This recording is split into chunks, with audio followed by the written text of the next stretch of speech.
All right, welcome to the conversation. Recently, there's been a number of elections where it looked like progressives were going to have amazing victories, and unfortunately, that didn't happen. So we want to break it down and make sure we learn from it. One of those, of course, was in Buffalo, where India Walton had won the Democratic primary as a Democratic socialist, and it looked like she was going to be the next mayor of Buffalo. But then the incumbent decided not to concede and do a write-in candidacy instead, and wound up winning the general election. India now joins us again after the election to talk about it.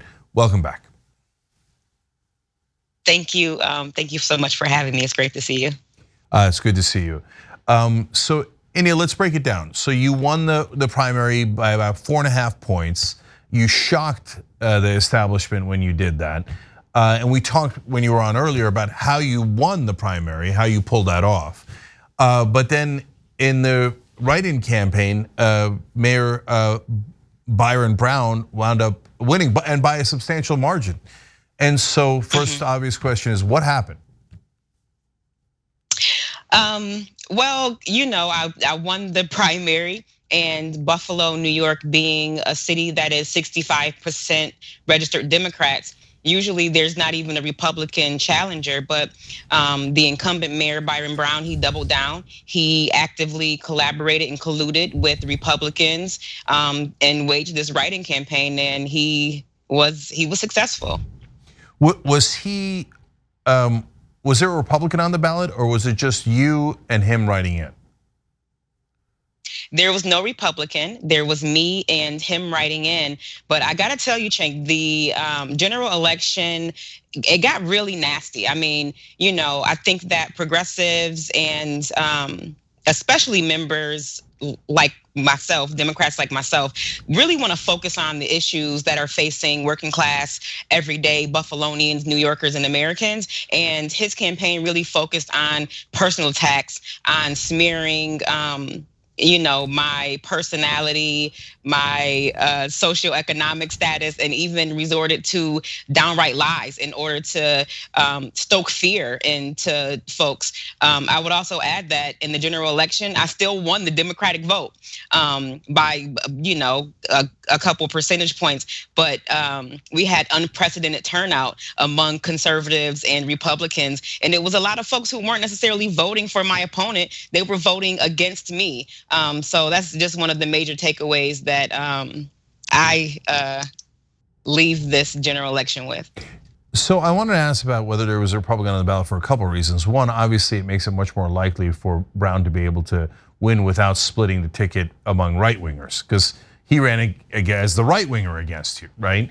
And then secondly, that's interesting. Unless I'm missing something, the Republican Party apparently decided Brown's our guy. We're not even going to put up a candidate. We'd rather have the corporate Democrat win, because corporate Democrat, corporate Republican, really, what's the difference? Am I reading that right? I believe so. And I think that a part of our conversation as Democrats has to be more about the difference between a Democrat and a corporate Democrat. And we have to reject this notion that neoliberalism is all that we have to accept, right? We're told vote blue no matter who. And now we're looking at Build Back Better failing. We're looking at student loans not being forgiven. We're looking at, in New York State and in Buffalo, unprecedented eviction crisis that is looming at the beginning of the year. And we have to do something. We have to do more to protect our working class, true Democrats. And I wish that if there were people who call themselves moderate or centrist, we know that they're really corporate Democrats who serve corporate interests. If they want to be Republicans, they should just go on and be Republicans and let the rest of us decide how we want to govern together. 100%. And then, of course, there's the money and there's the media. And so unscrupulous people like Brown will use the mainstream media to attack their opponents. So what did they spread about you, India, that I don't want to dredge things back up, right? But at the same time, I want to understand the dirty tricks that they use and how they use it, right? So when Brown comes up with something about you, either something that actually happened in your past or something that he's making up, who does he bring it to? How does it get spread out to everyone? Why do all their dirty tricks work? Well, one of the most successful tactics that was used against me was saying that I was going to fire 100 police officers. And they took actual Buffalo police officers, all of them women and people of color, and put them in a commercial. And they said from their own mouths that I was dangerous and that I was going to fire 100 officers, and I was going to start with officers of color and minorities and women. And that it was a lie, right?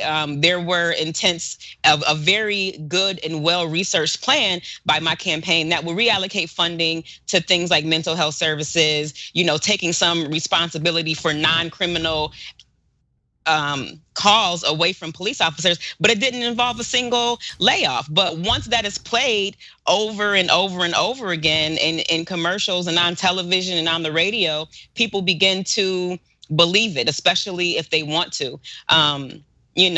There was an incident where some overdue parking tickets came up, and I'm a working class person and I have 4 children. So paying a parking ticket, especially when we know that parking tickets are predatory and budget gap fillers in the city of Buffalo, paying parking tickets is not a priority for me. But it wound up being a stain, and a lot of people use that as an excuse to not want to take a chance on a working class person because I had overdue parking tickets. That was a very significant media story when, in my opinion, it just should have been sort of a blip in time, and we move on to talking about the real issues that Buffalonians face. See, but I think it's worse than that, actually, India, because if they do that to a white person, it feels like, oh, they had a tough upbringing and we could relate to them. When they do it to a black person, it feels loaded with racist stereotypes about irresponsibility, etc. And Mayor Brown is also black, but I think that arguably makes it worse when he uses tactics like that against other black candidates. Yeah, and I mean, this is a person who probably hasn't driven himself in his own vehicle for the last 16 years, right?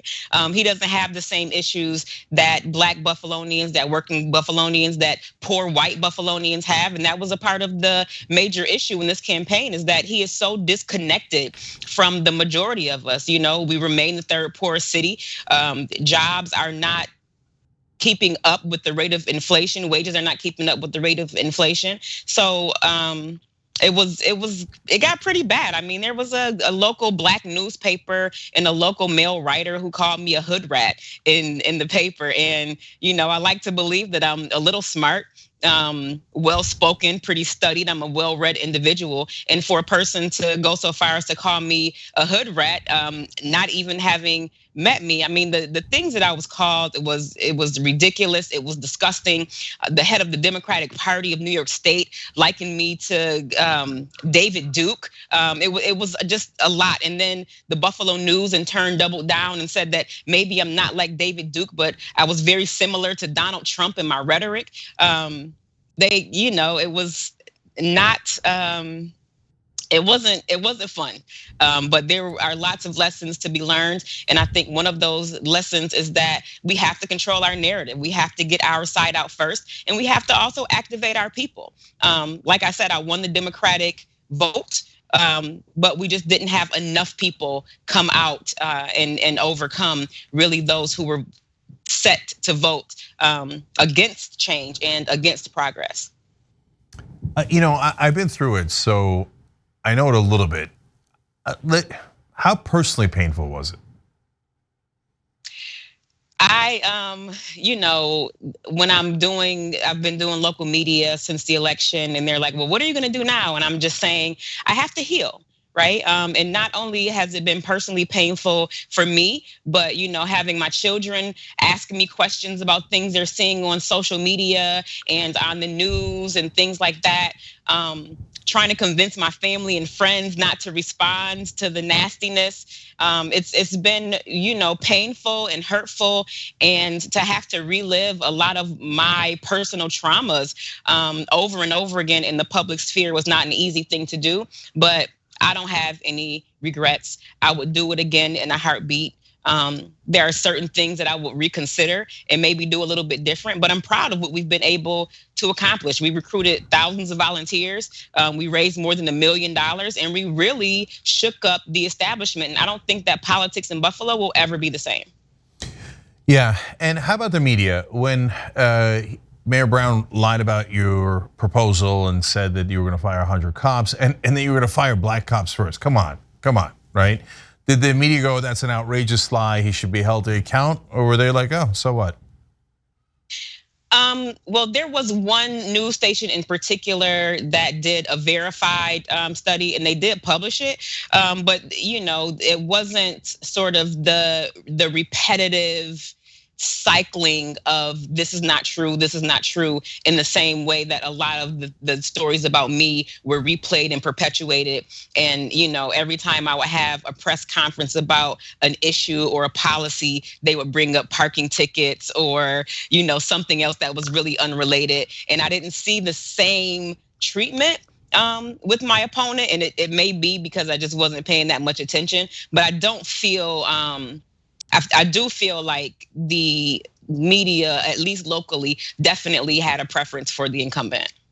Yeah, it's in the questions. They say, well, I'm just being neutral. I'm just asking you about these outrageous things that I heard about, and I'm going to write about it. And then, it'll be forever linked to your name. And I'm not going to ask your opponent any of the tough questions that I could ask. And God, yeah, I wonder how people got the opinion that they got. So I've seen that game many, many times against progressives. All right, real quick, do you consider yourself a democratic socialist or a socialist? And do you think there's any difference? I think it's semantics. We're splitting hairs, right? I'm a democratic socialist, been a Democrat my whole life, and that is how I participate in electoral politics. Socialism to me is less about political affiliation and more about economics and how we care for people and what the role our government is supposed to play in caring for its people. Yeah. Again, every time I got in front of a camera, folks were saying, so you're a socialist? Well, yeah, I believe that if people pay taxes, if people work a 40-hour work week, they shouldn't have to stand on the breadline. I believe that everyone should have access to healthcare, quality, affordable housing, and a quality education for their children. And that's not wrong. I don't care what you call it. But the fact of the matter is that this is a country that's in trouble, where we're seeing runaway wealth inequality. We're seeing huge gaps in, home ownership and educational attainment. And that disproportionately impacts people who look like me, who come from where I come from. And whether I need to call myself a democratic socialist, a socialist, or Jesus, we have to do something about that. Yeah, the corporate media are a bunch of liars. So the reality is democratic socialist, socialist, capitalist, none of these words have any meaning. It's a mixed economy. We have a mixed economy, Europe has a mixed economy, almost every government has a mixed economy. Some portions are public, some portions are private. But the minute you say, hey, I'd like to stand up for the average American, they say, oh, they imply, when they call you a socialist, India, they're not saying, oh, she's a democratic socialist looking to look out for the average person in Buffalo. No, they're calling you a communist. And they were saying that I was going to seize people's private property.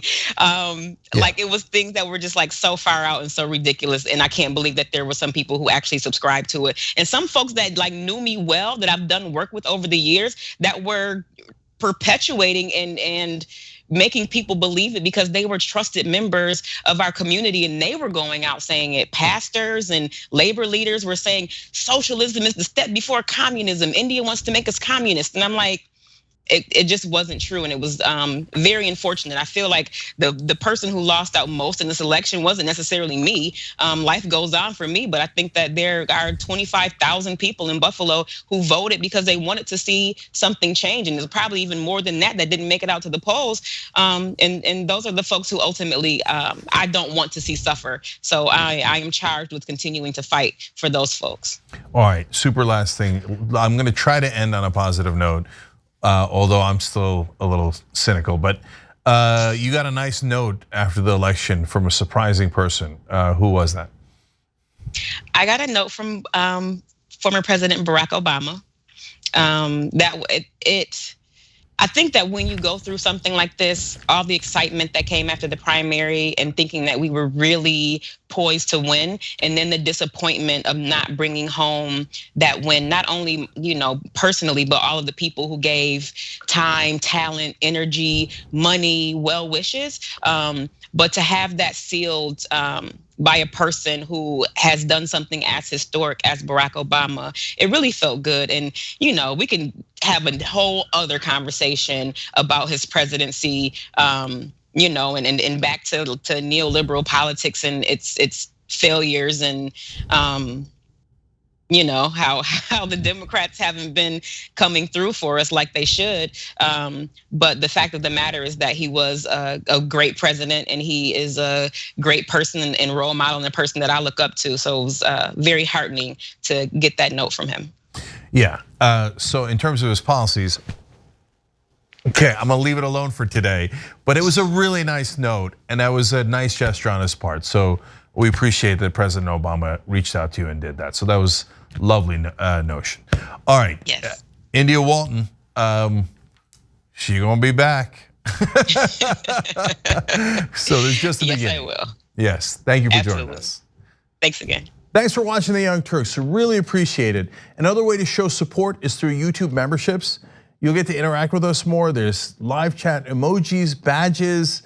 You've got emojis of me, Anna, John, JR. So those are super fun. But you also get playback of our exclusive member-only shows and specials right after they air. So all of that, all you gotta do is click that join button right underneath the video. Thank you.